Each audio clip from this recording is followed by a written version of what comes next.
Yo le voy a invitar a que usted se encuentre conmigo en el Evangelio según Juan, a la altura del capítulo 14. Evangelio según Juan, capítulo 14, porque allí quiero leer los versos del 1 al 6 y que usted me acompañe en el mismo. Evangelio según Juan, capítulo 14, y leemos los versos del 1 al 6. Leo en el nombre del Padre, del Hijo y del Espíritu Santo. Iglesia, no se turbe vuestro corazón. Creéis en Dios, creed también en mí. En la casa de mi Padre muchas moradas hay. Si así no fuera, yo os lo hubiera dicho.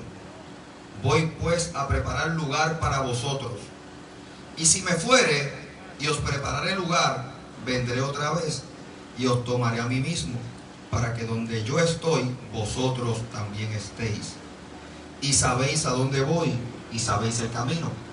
Le dijo entonces Tomás: Señor, no sabemos a dónde vas, ¿cómo pues podemos saber el camino? Y Jesús le dijo: yo soy el camino, y la verdad, y la vida. Nadie viene al Padre, sino por mí. Señor, tu palabra ha sido leída y enviada por medio de tu Espíritu Santo para que se vivifique en nosotros.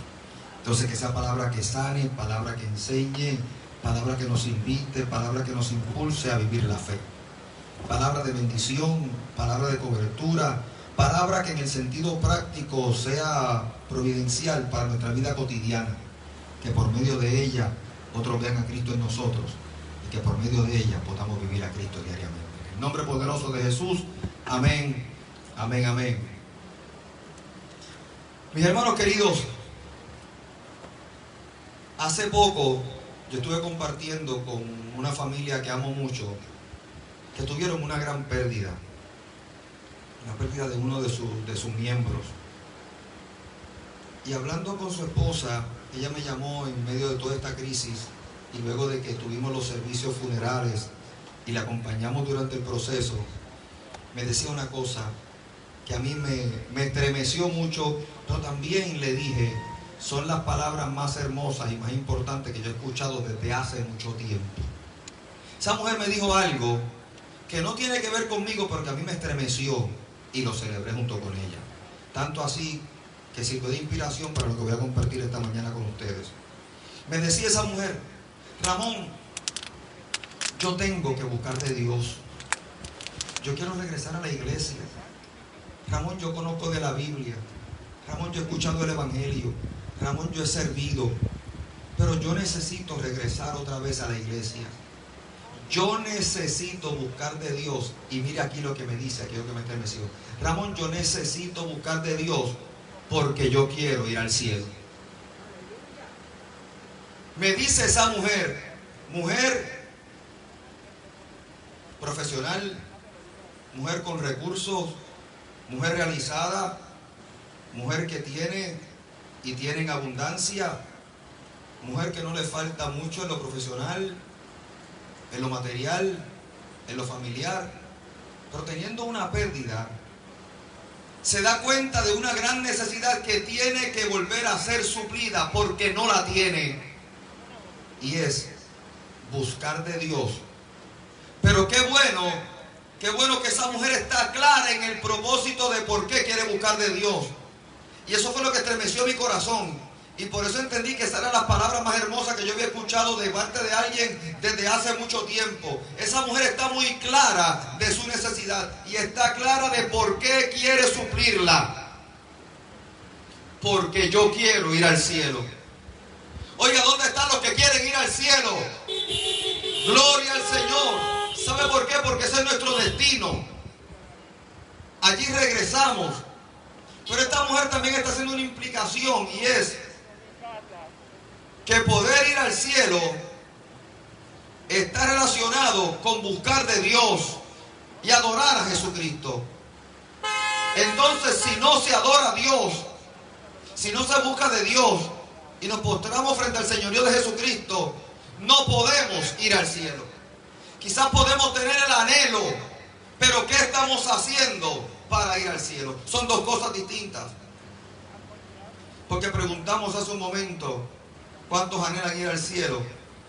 Pero ¿cuántos están buscando de Dios y alabando el señorío de Jesucristo para garantizar ir al cielo? Y esa es la respuesta. Y esta mujer está muy clara de su necesidad y cómo la puede suplir. Yo necesito buscar de Dios porque yo quiero ir al cielo. Compartía yo con la pastora el viernes de algunas de nuestras preocupaciones. Y yo le compartía que yo tengo una preocupación hace un tiempo muy grande y la veo de esta manera. La generación que está después de la mía, que son nuestros hijos y los nietos de muchos de ustedes, están viviendo en un tiempo donde lo tienen todo. Y déjenme hacer un recuento breve. La generación de mis padres y la generación de mis abuelos fueron los que no tuvieron, los que andaron descalzos, los que había mucha escasez, mucha estrechez económica, y posteriormente vieron el desarrollo social y económico de nuestra isla y lograron ponerse zapatos y se comprometieron a darle a sus hijos educación, porque decían ellos que era lo mejor que les podían dejar a su familia, la educación de sus hijos. Fueron aquellos cuentos de la gente que no fue a la escuela o que alcanzaron un tercer grado, un segundo grado, un cuarto grado. Y esa es la historia repetida de muchos de nosotros y muchas de nuestras familias también. Pero eran los que sabían cocinar y sacártelo de la tierra y compartir con los vecinos. Y decidieron que para progresar había que darle a los hijos educación. Y se comprometieron con la educación de los hijos. Posteriormente, la generación de mis padres fueron los que estudiaron un poco más y se hicieron de oficios o profesiones. Y comenzaron entonces a adquirir y a tener bienes porque parte de la educación les brindó progreso y quisieron tener lo suyo. Y esa generación también se comprometió más aún con sus hijos para mandarlos a estudiar porque decían que vendrán tiempos mejores. Pero la generación de mis padres fueron los que se fueron a estudiar, pero tampoco fue que llegaron a tanto. No eran estas cosas de bachillerato, maestría y doctorados. Y en el tiempo, cuando mis padres nos enviaron a estudiar, nos decían, tienes que hacerte de un bachillerato. Porque sin un bachillerato, pues no tiene gran cosa. Y si usted dice eso hoy, es totalmente irrelevante, porque con un bachillerato todavía no sé gran cosa. Ahora están los grados, los estudios posgraduados, para uno cada vez ser más competitivo y poder, ¿verdad?, con la educación adquirida, poder aspirar a alguna buena oficio, buena profesión. Pero bueno, así las cosas, se nos fue alentando a tener, a aspirar. Pero era la generación de mis padres los que invitaban a sus hijos, mira, busca un trabajo en el gobierno, porque ahí tienes trabajo para 30 años. Y se sentía orgullo aquel que podía comenzar en un trabajo y brindar 30 años de servicio y retirarse del mismo.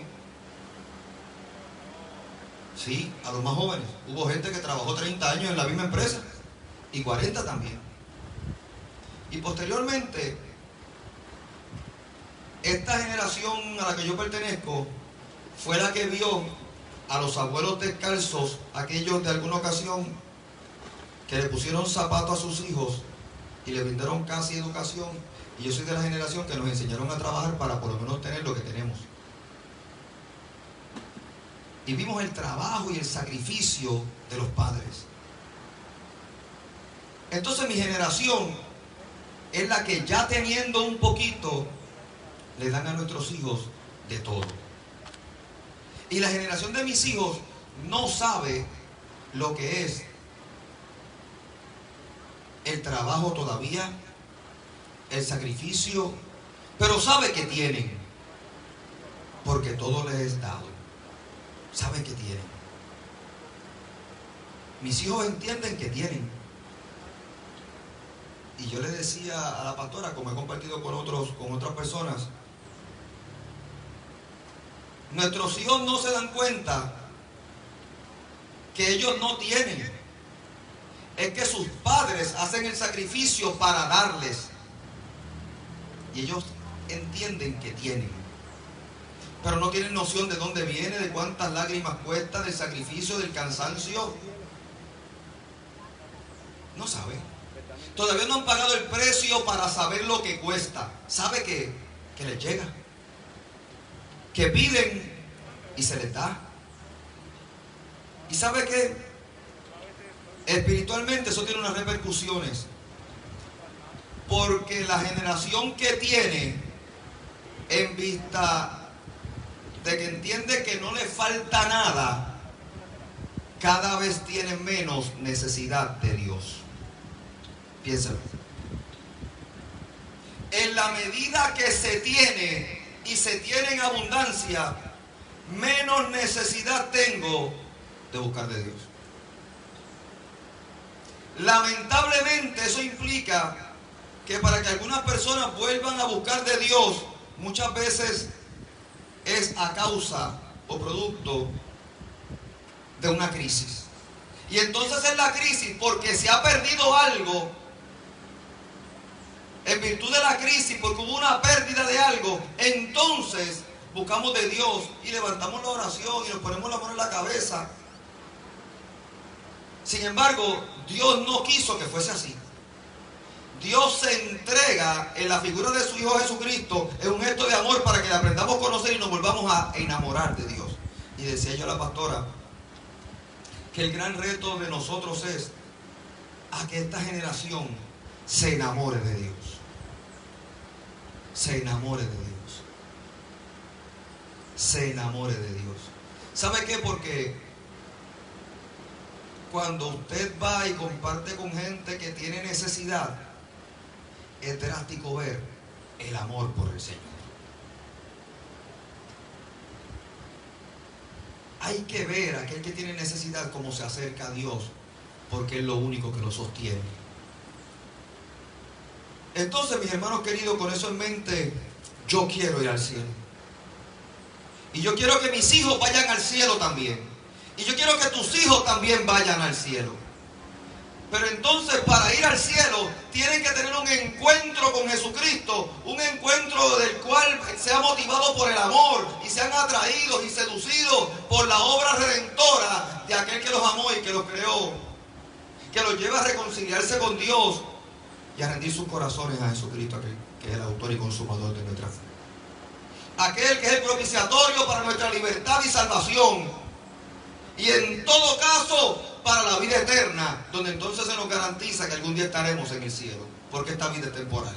Este regalo, por bueno y amplio que pueda ser, es temporal. Esto se acaba ya mismo. Esto es una sola vuelta.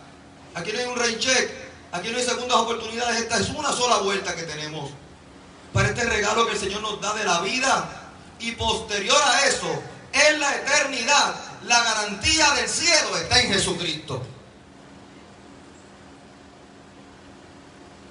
Entonces el evangelista, en lo que acabamos de leer, nos dice algunas cosas. Lo primero,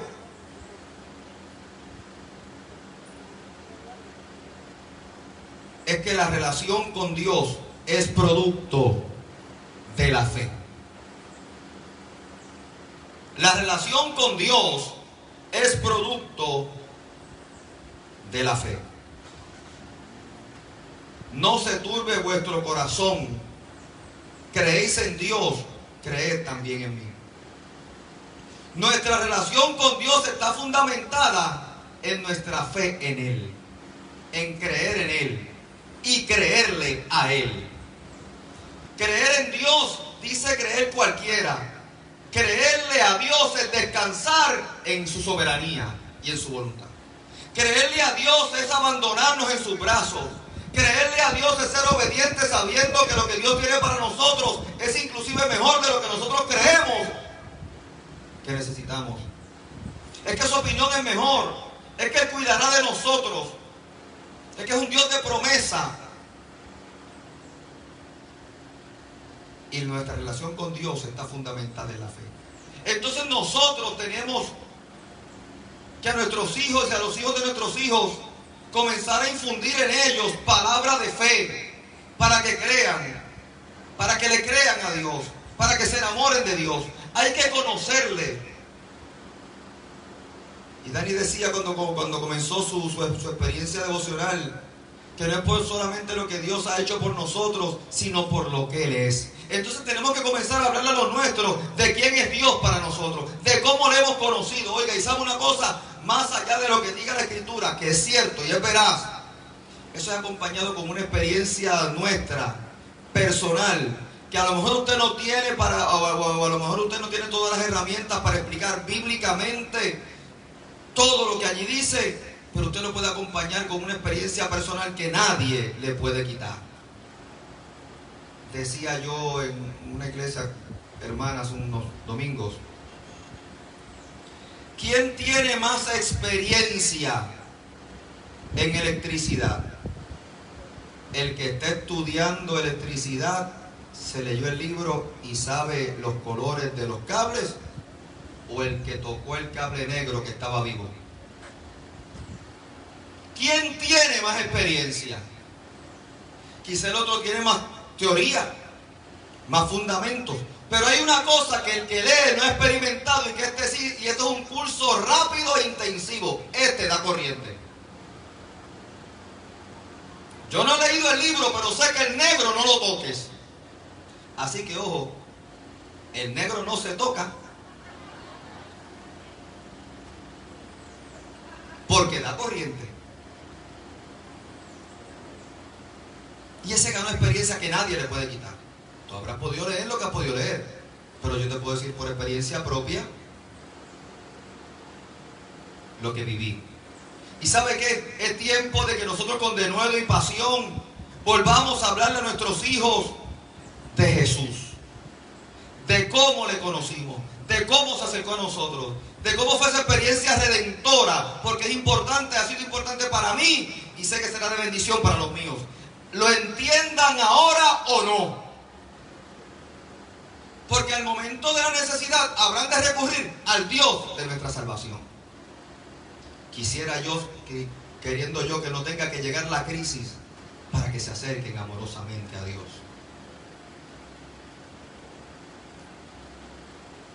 Decía, compartí con la pastora y me voy a apropiar de algo que ella me contaba.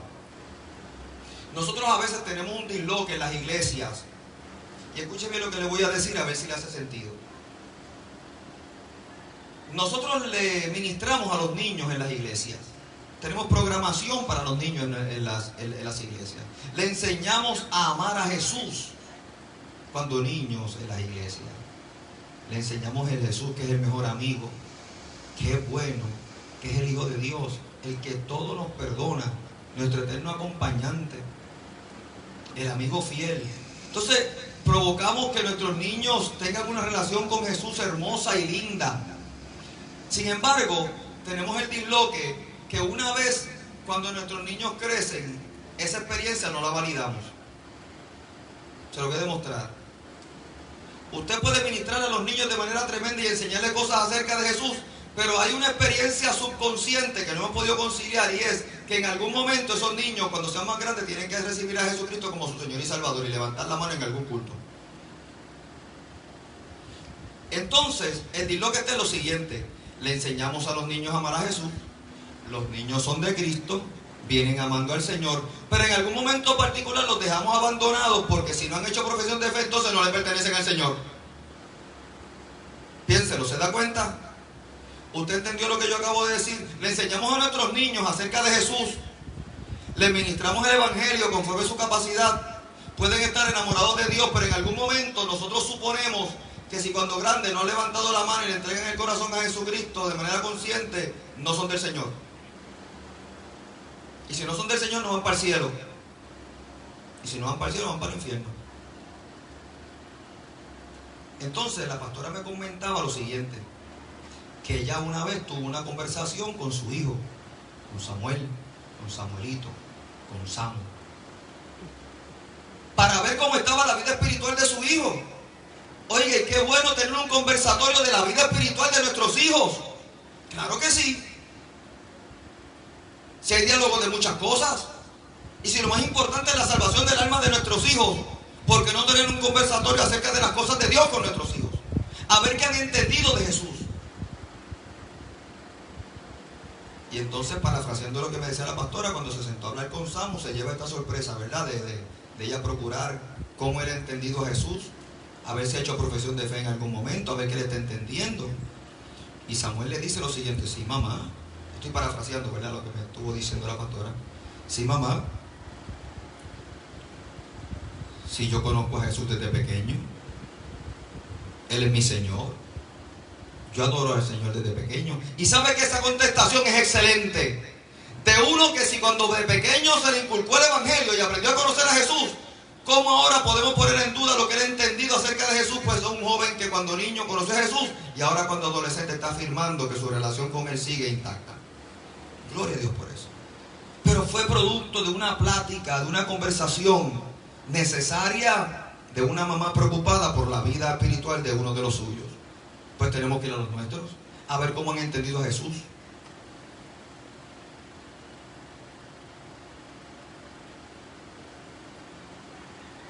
Hay que hablar a los nuestros, a ver cómo han entendido a Jesús. Eso es fe. Y nuestra experiencia, nuestra relación con Dios está determinada por nuestra fe, por lo que hemos creído. Lo otro que nos dice esta palabra es que el Señor nos da una afirmación. El verso 2 dice: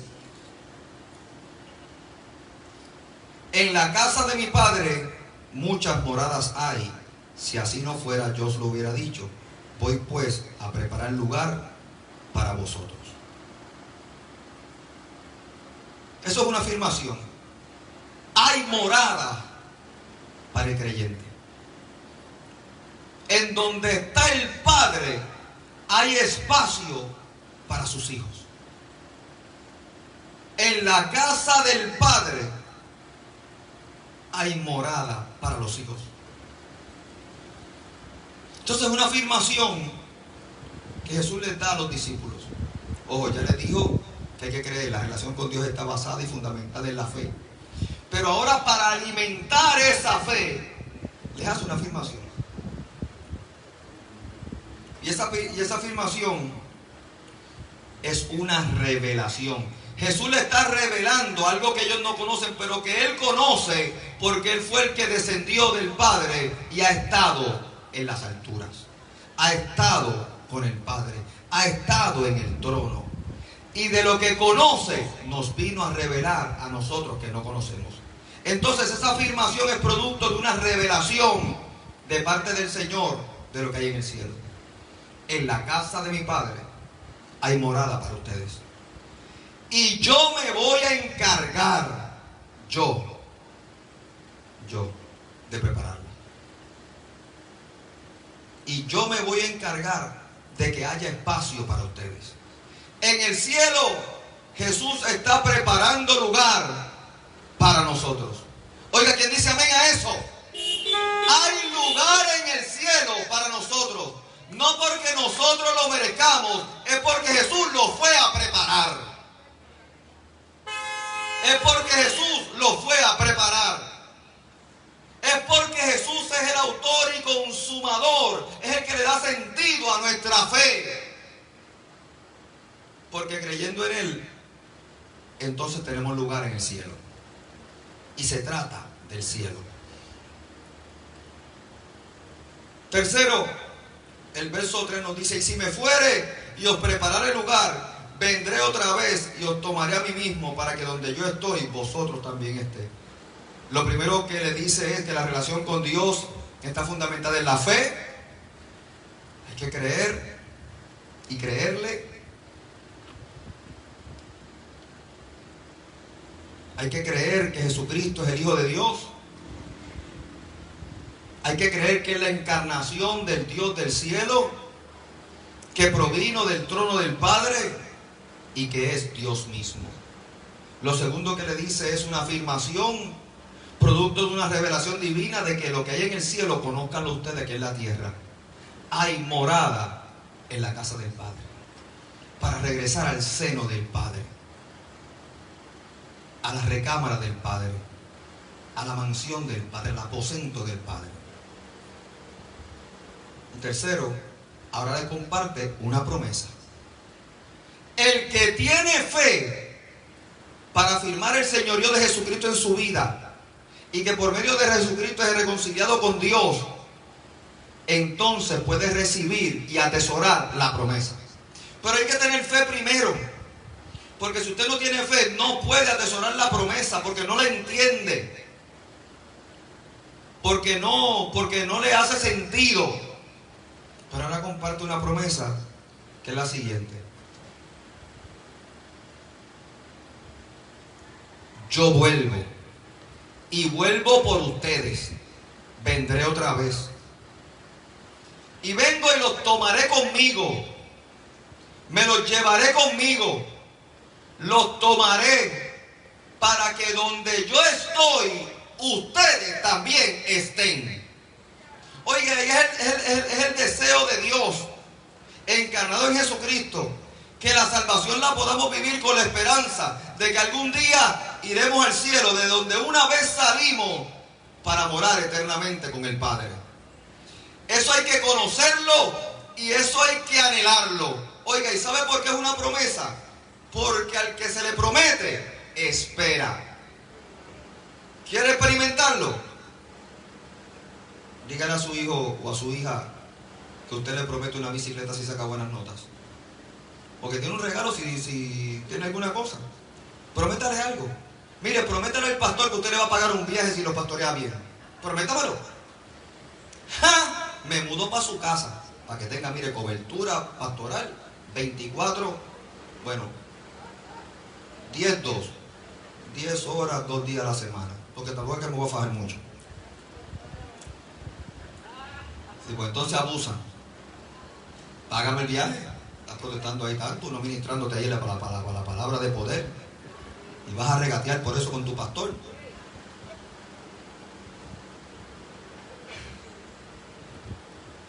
Hago una promesa para que usted vea.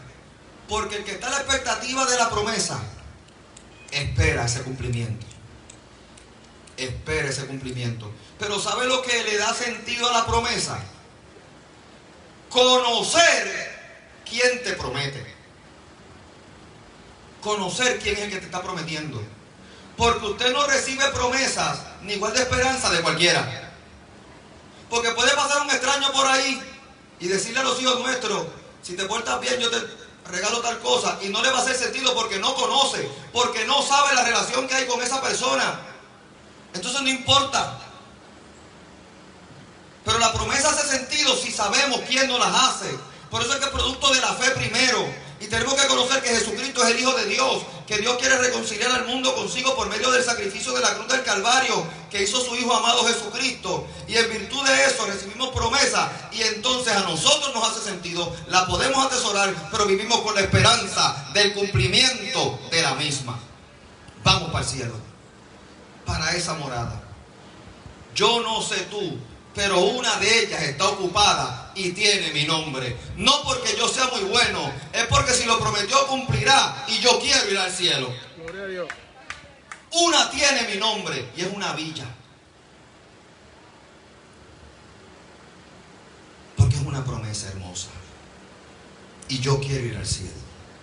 Entonces creo y recibo el sacrificio de Jesucristo. A veces decimos: ¿quién acepta a Jesucristo como su Señor y Salvador? Mire, yo sé que es piadoso, pero la nomenclatura no es la correcta. Porque ninguno de nosotros aceptamos como si tuviéramos esa autoridad. Es que Él es el que nos acepta a nosotros. Nosotros le recibimos. Él nos acepta a nosotros como estamos. Y nosotros recibimos su sacrificio y lo afirmamos en nuestra vida como providencia redentora. Amén. Gracias, Padre. Gloria a Dios. Entonces, es una promesa para aquellos quienes tienen ciudadanía celestial. ¿Quiénes tienen ciudadanía celestial aquí?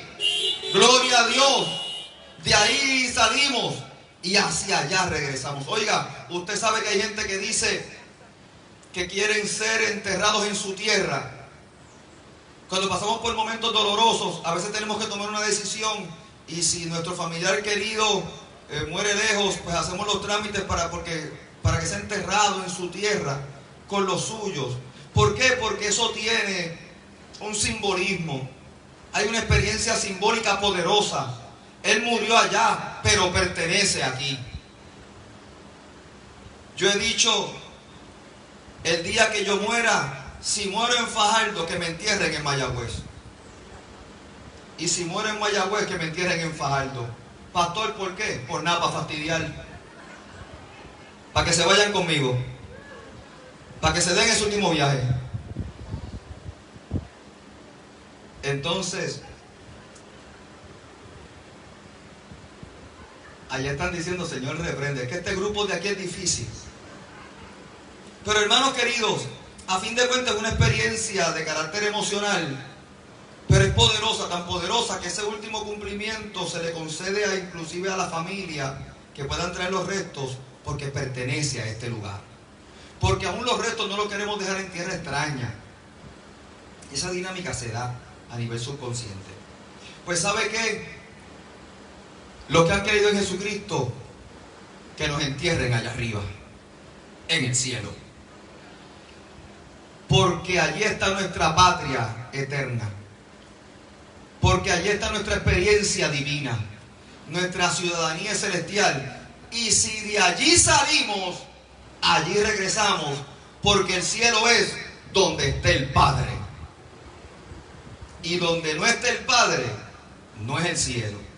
Y el único lugar donde el Padre no está, fue un lugar que creó, que nos enseña el Evangelio de Mateo, que a causa de la desobediencia que hubo una vez en el cielo, donde Luzbel se rebeló con sus ángeles caídos, fueron destituidos de esa gracia. Y dice que como el Señor estaba en todo lugar y su plenitud abarcaba todo el universo, creó un lugar para el diablo y sus ángeles y sus demonios. Fue un lugar creado donde no se disfruta de la presencia del Señor, y donde no está la presencia del Señor hay crujir de dientes, llanto, maldición y angustia eterna también. Pues entonces yo quiero ir al cielo, a donde está el Padre. Regreso a mi patria celestial. Y el día que yo muera, pues entonces hago un disclaimer ahora. Mire, no se preocupe dónde me vaya a enterrar. Celebre que me fui para mi patria celestial. No porque sea bueno, es porque amé al que me amó. Gloria a Dios por eso. Hagan fiesta, reúnanse, glorifiquen el nombre del Señor. Mire, vuelvan a este lugar, llenen esto, traigan su familia. Yo no quiero gran cosa, sino que vuelvan y le demos una ofrenda a los míos para que los nenes puedan seguir estudiando. Son los deseos de un moribundo. Pero celebre, regresó al Padre. Y eso tiene que ser motivo de gozo. Mire, mami ha dicho, a mí ni me entierren. Mami quiere que la cremen. Qué bueno, porque nos va a salir barato. Ella no sabe que ya yo costeé eso, me salieron 150 pesos y están hasta los fósforos ya. Mami ha dicho, a mí que me cremen. Ahora sí ha dicho una cosa, pero reúnanse la familia y celebren en medio de cánticos que Dios ha sido bueno. Ya. Oiga, eso es una buena forma de despedirse. Porque la ceniza irá nuevamente a la ceniza y al polvo, pero ella va a su patria celestial. Gloria a Dios por eso. Gloria a Dios por eso. Entonces, una promesa que hace sentido en virtud de quien la ofrece, que es el Señor. Pero tenemos que tener fe de quién es quien nos la promete. Cuarto, nos manifiesta cómo se alcanza la promesa. La forma, el modo. ¿Cómo se alcanza la promesa? Y los versos 5 y 6 dice, le dijo Tomás, Señor, no sabemos a dónde vas. ¿Cómo pues nosotros podemos saber el camino? Y el Señor le dijo, yo soy el camino, yo soy la verdad y yo soy la vida. Nadie viene al Padre sino por mí. Así que el que esté intentando saber cómo yo me gano el cielo, lo que tienes que conocer es a Jesucristo y servirle, porque Él es el camino. Él es la garantía. Él es la forma. Él es el modo. Él es la manera. Él es el cómo. Entonces nuestra preocupación tiene que ser en adorar a aquel que nos conduce al cielo, a Jesucristo. Que nuestra vida entera esté consagrada a ti, Señor, como decía ese himno de antaño. Que mi vida entera esté consagrada a ti, Señor. Que nuestra vida entera esté consagrada a nuestro Señor. Y tendremos la garantía del cómo llegar a nuestra patria celestial. En el capítulo 3 de Juan capítulo 3, los versos del 11 al 16, lee: de cierto te digo que lo que sabemos hablamos y lo que hemos visto testificamos, y no recibís nuestro testimonio. Si os he dicho cosas terrenales y no creéis, ¿cómo creeréis si os dijere las celestiales? Nadie subió al cielo sino el que descendió del cielo, el Hijo del Hombre que está en el cielo. Y como Moisés levantó la serpiente en el desierto, así es necesario que el Hijo del Hombre sea levantado, para que todo aquel que en él cree no se pierda, mas tenga vida eterna. Porque de tal manera amó Dios al mundo, que ha dado a su Hijo unigénito, para que todo aquel que en él cree no se pierda, mas tenga vida eterna. Porque esta palabra se le está diciendo Jesús a Nicodemo, un rabino, un maestro, un doctor de la ley, uno que se supone que instruye al pueblo, que conoce, que sabe, y tiene una inquietud, y va de noche donde Jesús a decirle: ven acá, rabí, porque le reconoce también como rabino a Jesús, y está preguntando cómo yo también puedo ir al cielo. A pesar de lo que conoce, necesita contestar ese interrogante: ¿cómo yo también puedo ir al cielo? Entonces Jesús, cuando le contesta, le habla: bueno, pues tiene que nacer de nuevo del agua y del Espíritu. Es decir, tiene que nacer de una nueva relación con Dios. Y como no entiende, entonces Jesús le está diciendo: yo te estoy hablando de las cosas celestiales, pero hay una cosa. Como eres cabezón y no entiendes las terrenales, entonces no puedes recibir las espirituales. ¿Y sabe qué? Lo que está diciendo es lo siguiente: como tú tienes mucho, como conoces muchas cosas, tienes una carencia espiritual. Y es la generación de nuestros hijos, o la generación del que tiene. A veces, como estamos cómodos viviendo como estamos, y lo entendemos y lo hemos provocado y sabemos y nos sentimos con mucho confort y mucha comodidad en cómo estamos, no tenemos necesidad de Dios. Entonces, para Él mostrarnos las cosas espirituales, porque es una vivencia espiritual sostenida y fundamentada en la fe, tenemos que nosotros mirar al cielo y estar dispuestos a recibir del Señor la enseñanza divina y cultivar nuestra relación espiritual, porque si se trata de fe, hay que alimentar la fe. Tenemos que hablar las cosas de Dios. Tenemos que participar de las cosas de Dios. Entonces el Señor le está diciendo: yo te estoy mostrando cosas que yo he visto. Yo te estoy revelando cosas que están en el cielo. Juventud, le estamos revelando cosas que están en el cielo. Y es que Dios te amó con amor insondable, para que algún día nosotros también podamos estar donde nuestro Señor habita, que es delante de la presencia del Padre, y tengamos vida eterna. Porque esta es temporera, esta es temporal, esta se acaba. Y estamos a expensas de retornar a nuestra patria celestial. Pero si no es allí, hay otro lugar donde Dios no está, y es el infierno. Entonces,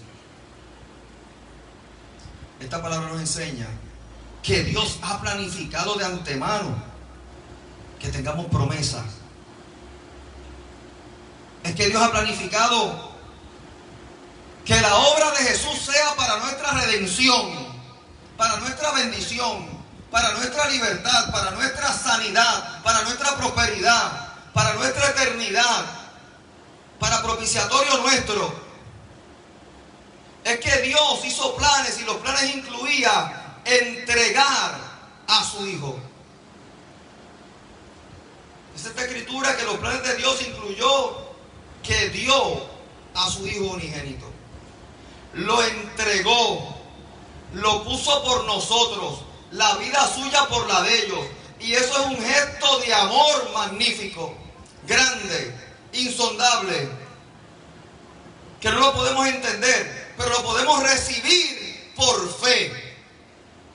Podemos recibirlo por fe. Y la fe te invita a creer que nosotros venimos sin Dios y vivimos sin Dios y sin esperanza, hundidos en nuestros delitos y pecados, provocados por nuestra desobediencia y por el querer vivir conforme a nuestros propios designios y opiniones, nuestra propia voluntad. Que la desobediencia nos aleja de Dios. Tú puedes pensar lo que tú quieras, pero la desobediencia nos aleja de Dios, porque la desobediencia fue la causante de que desecharan a uno en el cielo, y la desobediencia fue el gatillo que hizo que Dios sacara a Adán y Eva del Edén. La desobediencia crea enemistad con Dios, porque nos hace vivir de espaldas a Él. Pero también la fe nos enseña a vivir, nos enseña a creer que el sacrificio de Jesucristo nos liberta, pero que fue el costo por nuestra desobediencia. Que el amor de Dios es tan grande por nosotros, que no fue que dio alguna cosa por nuestra salvación, es que entregó, dio, lo puso por nosotros. ¿A quién? A su Hijo unigénito. Dios sabe lo que es entregar un hijo. Dios sabe lo que es entregar un hijo a causa nuestra. Esa es una muestra de amor, para que todo lo que creamos en ese sacrificio tengamos vida y vida eterna. Para que todo lo que creamos en ese sacrificio no estemos perdidos y errantes ni consumidos por el pecado, sino que tengamos vida eterna.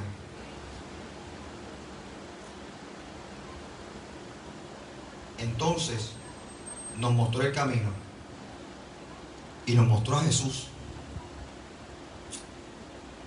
Dios nos mostró el camino al cielo y nos mostró a Jesucristo. ¿Usted quiere conocer el camino al cielo? ¿Quiere tener la garantía del cielo? Jesucristo. Pero ven acá. ¿Quién ha hecho tanto por ti como lo ha hecho Dios por nosotros? ¿Quién te ha amado tanto? Porque déjeme decir una cosa, yo amo a los miembros de mi familia de forma... No hay palabras como yo lo puedo explicar. Pero no importa yo creer cuánto los pueda amar, no los amo más que Dios, que nos creó a todos nosotros. Y no importando cuánto alguno de ellos me pueda amar a mí, ninguno me ama más que Dios, que me creó. Y Dios entregó a su Hijo como testimonio de ese amor. Dios entregó a su Hijo como testimonio de su amor por ti. ¿Quién ha hecho tanto? Entonces, ¿por qué esperar que la gente tenga una crisis para entonces entender que hay que regresar a Dios? Sino que ir donde Él, porque hemos conocido el testimonio de su amor. El amor siempre es más fuerte. El amor siempre es mayor. La relación de Dios con nosotros es de amor. Es por amor. Por eso se brinda y se da. Pero el amor tiene que ser correspondido. Y nosotros le recibimos y le somos obedientes. Tenemos que regresar a Dios. Tenemos que regresar a marcar nuestro camino al cielo. Tenemos que decirle a los nuestros acerca de Dios.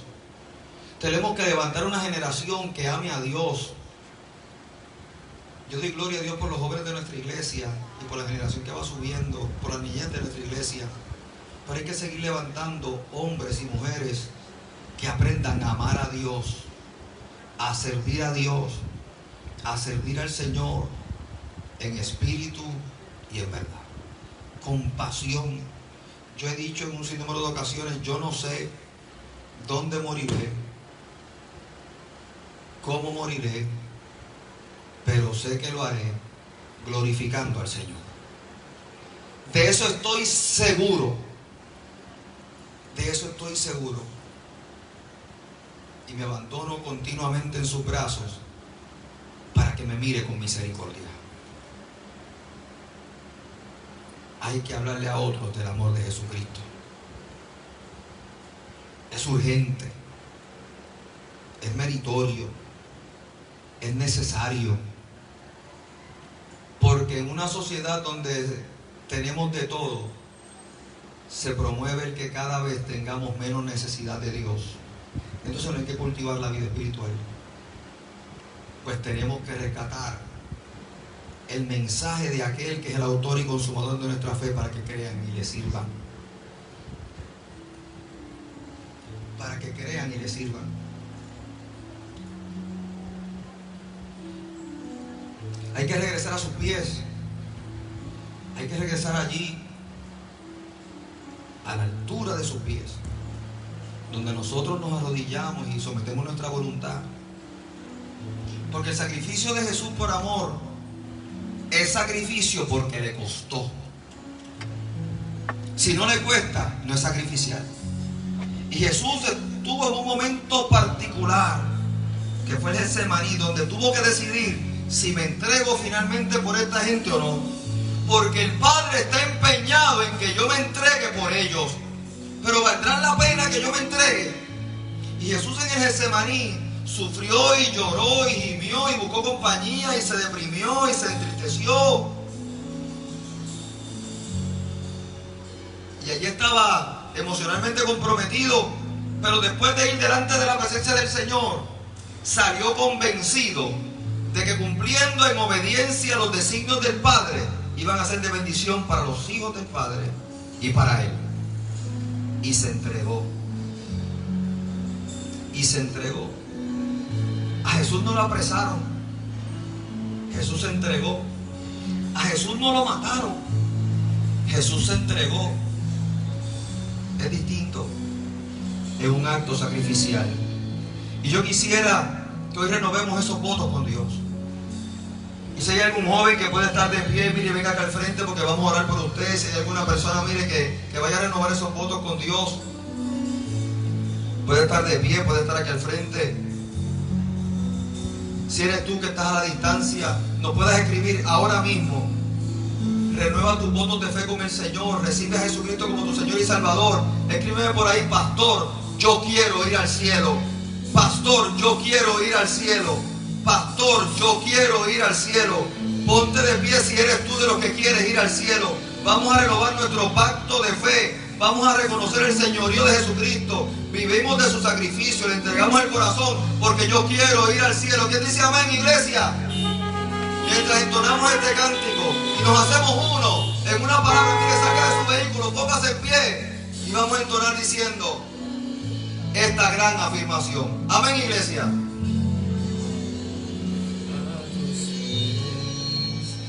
De mi corazón a tus pies, llevo en lo que soy, ese lugar de mi seguridad. Ese es el lugar donde estamos seguros, donde nadie puede señalar.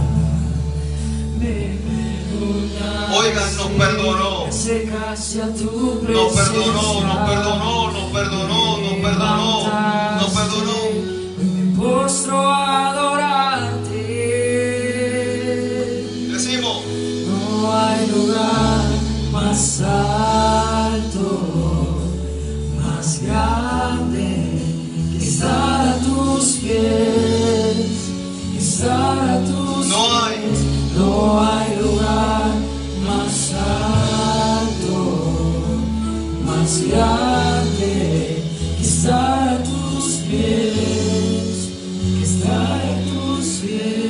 iglesia decimos a una. Arde nuestro corazón a tus pies.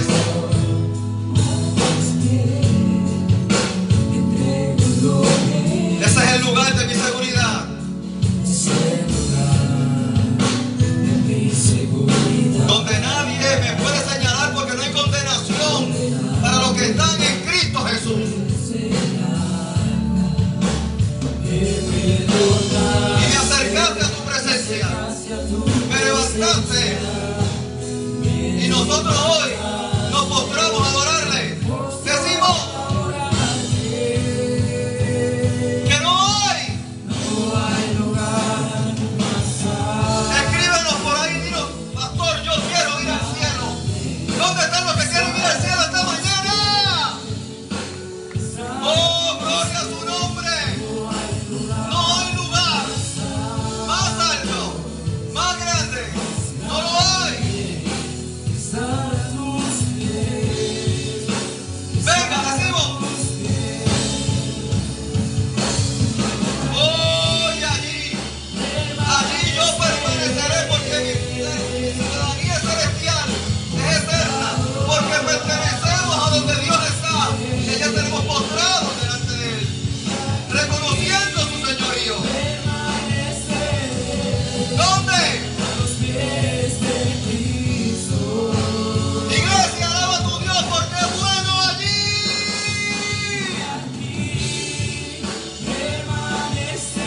Postrado.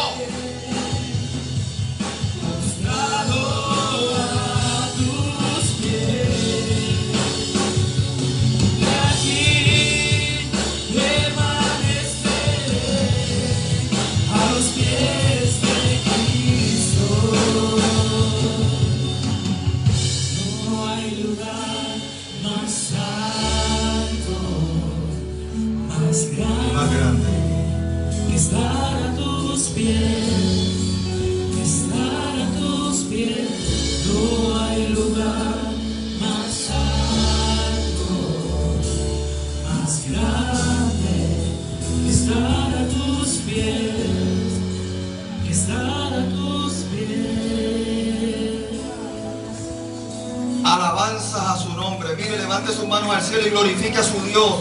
Dile: Señor, yo voy camino al cielo. Yo voy camino al cielo.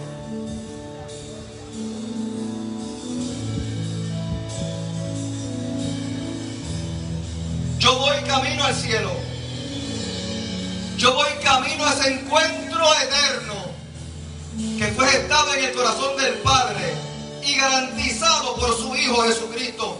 Vamos camino al cielo, y conmigo mis hijos y la generación de mis nietos, porque amamos a aquel que es el autor y consumador de nuestra fe.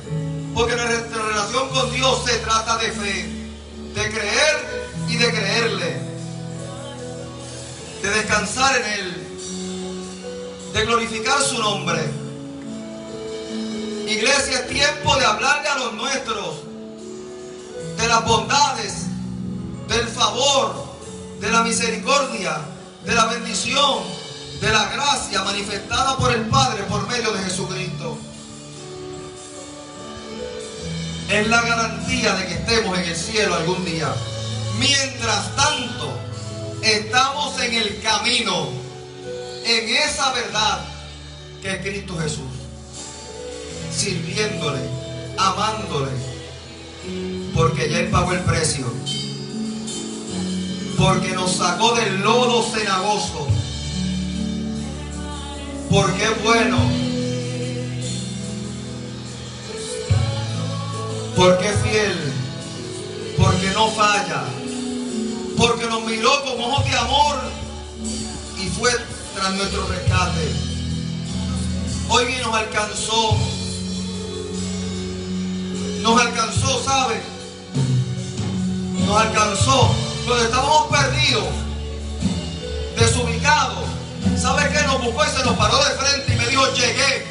Tú me estabas buscando y yo llegué. Y hoy nos vamos juntos. No te dejo solo, es que te vas conmigo. Es que cuando estamos en la errancia y se aparece el Señor, nos vamos juntos. Eso es amor. Nos vamos juntos. Nos vamos juntos, hermanos. Nos vamos juntos, iglesia. De la mano de Cristo. Decimos: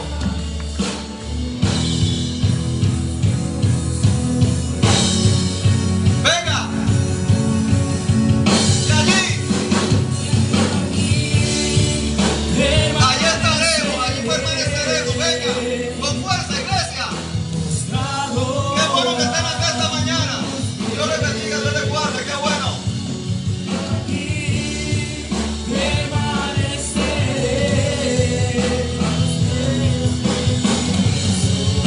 Decimos, iglesia: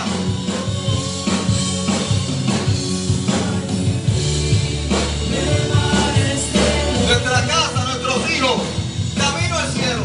Yo quiero ir al cielo. Oh, yo quiero ir al cielo. Yo busco de Dios porque quiero ir al cielo, porque me motiva, porque aprendí a amarle. A los pies de Cristo.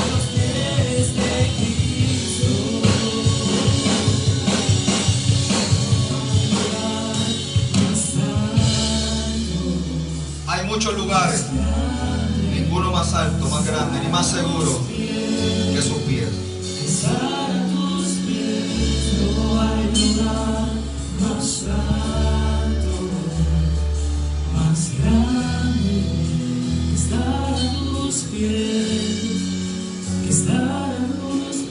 Señor, estamos delante de tu presencia. Un pueblo que anhela tu presencia. Un pueblo que anhela tus moradas. Un pueblo que anhela la eternidad junto a ti. Un pueblo que te adora y te bendice, porque es el producto de tu amor. Gracias, Señor. Mas ahora llévanos, Señor, con denuedo, con autoridad, con convicción, a seguirle diciendo a los otros, a la otra generación, de tu amor, de tu bondad, de tu misericordia, tu justicia y tu gracia, para que te aprendan a amar también y tu gloria sea manifiesta en toda la tierra. Gracias, Señor, en el nombre de Jesús. El pueblo de Dios dice: amén, amén, amén.